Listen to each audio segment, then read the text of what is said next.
والدہ کی دعا کتنی پاورفل ہے کہ ایک شخص جو ہالی ووڈ میں بیٹھا ہوا ہے، اور ہالی ووڈ کا آپ کو اگر علم ہے تو آپ کو اندازہ ہوتا ہے کہ وہاں کوئی قرآن پڑھنے نہیں جاتا، لیکن وہاں بیٹھ کے والدہ کی دعا کی تاثیر سے ایک شخص قاری قرآن بن جاتا ہے، وہ پوری دنیا کے قراء کرام کے ساتھ مقابلہ کرنے سعودی عرب میں آ جاتا ہے۔ ناظرین، یہ کہانی ہے عرب دنیا میں اپنی آواز کے سحر سے چھا جانے والے امریکی قاری یاسر کی۔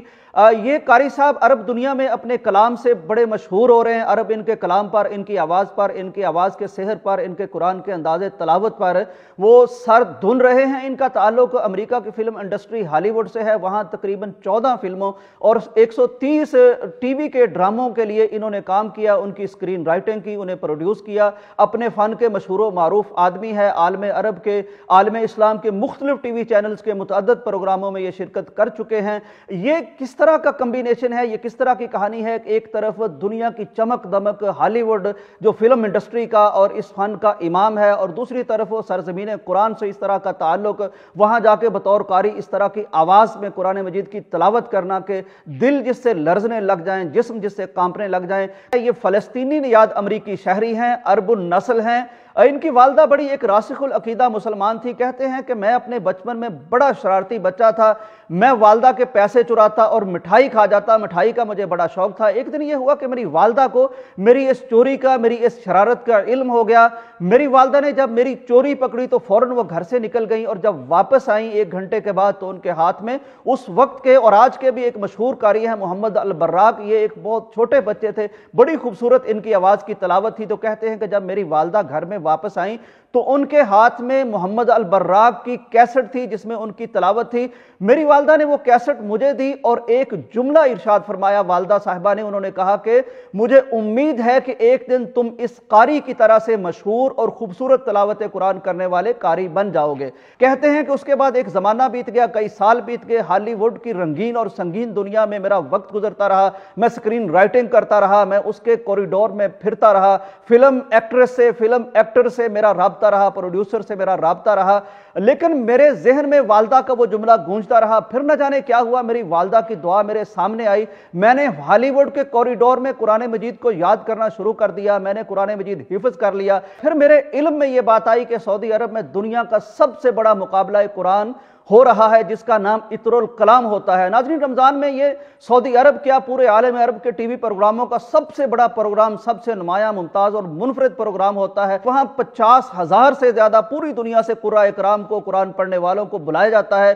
یہ مقابلہ بیسیکلی 2 کیٹیگریز میں ہوتا ہے، ایک تلاوت قرآن کا مقابلہ ہوتا ہے، ایک اذان خوبصورت انداز سے پڑھنے کا مقابلہ ہوتا ہے۔ تو میں نے تلاوت قرآن میں اپلائی کر دیا، 50,000 لوگوں میں سے آخر میں 50 لوگ ہر فیلڈ میں، یعنی تلاوت قرآن میں بھی اور اذان دینے والے معاملے میں بھی یہ 50 افراد منتخب کیے جاتے ہیں۔ ناظرین، تلاوت قرآن کی کیٹیگری میں 30 لاکھ ریال جو تقریباً ہمارے 22 کروڑ سے زیادہ روپے بنتے ہیں، اور اسی طرح اذان کی کیٹیگری میں 20 لاکھ ریال دیے جاتے ہیں۔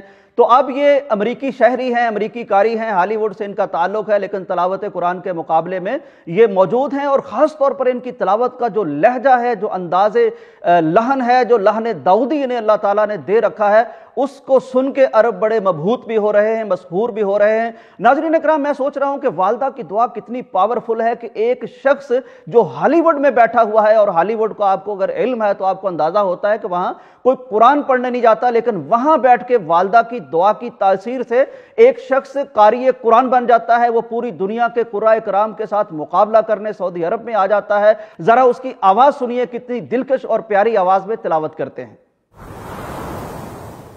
وعد الله المؤمنين والمؤمنات جنات تجري من تحتها الأنهار جنات تجري من تحتها الأنهار خالدين